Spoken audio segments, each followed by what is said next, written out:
Hi, first graders. It's time for me to make a literacy choice for today, and I want to work on my realistic fiction writing. So does Roscoe. So, if you remember,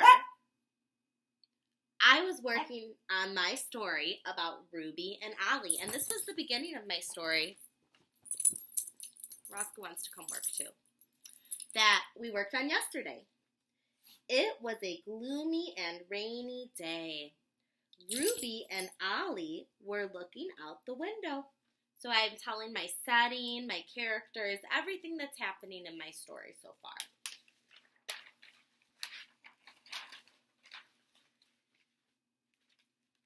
I'm bored, said Ruby. There is nothing to do. Ollie said, bark, bark. So on this page, I was trying to add a lot of dialogue to my story. And remember, dialogue is when the characters in your story are talking. So I have quotation marks here in my story around the words that they're saying. And then I added some speech bubbles too to show that my characters in my story were talking.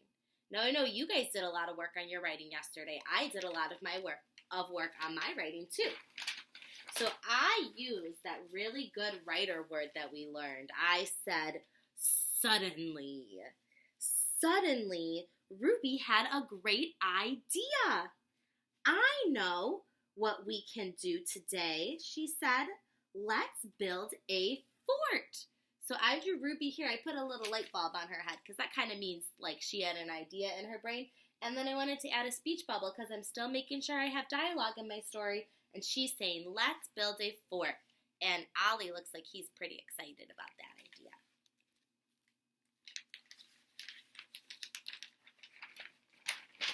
Okay. So Ruby and Ollie got lots of pillows and blankets. They started to build their fort.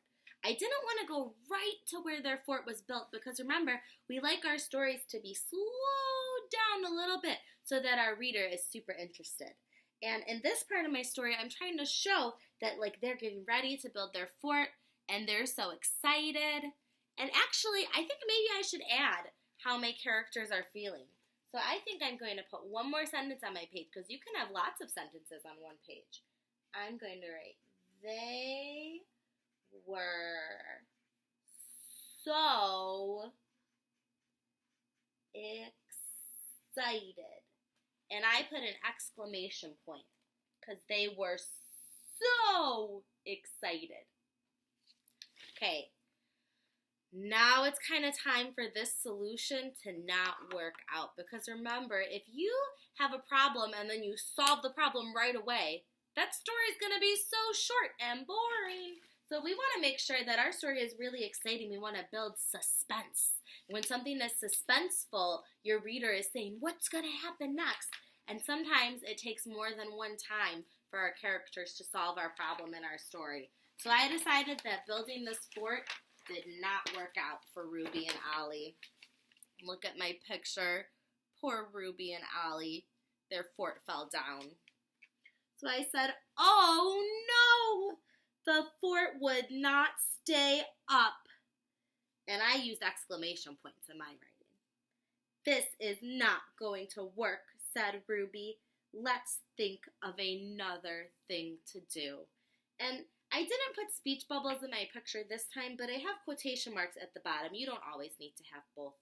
Okay, so I'm not sure how they're going to try to solve their problem next. Maybe I could look back at my planning page. I had kind of said that maybe they might try to play a game or they might play hide and seek. So I'm going to go work on my writing and I'm going to think of another way that Ruby and Ollie will solve their problem. And maybe this one won't work yet and my story will be extra suspenseful. Or maybe it will work and then I'll work on my ending. If you are still working on the problem and solution in your realistic fiction story, you could write about that right now. Or maybe you finished a whole story yesterday and you want to start a brand new one. Maybe you want to pick a different literacy choice today. That's great. Whatever you do, I would love to hear about it. Send me some pictures and videos. Bye, first grade. Thanks for writing with me.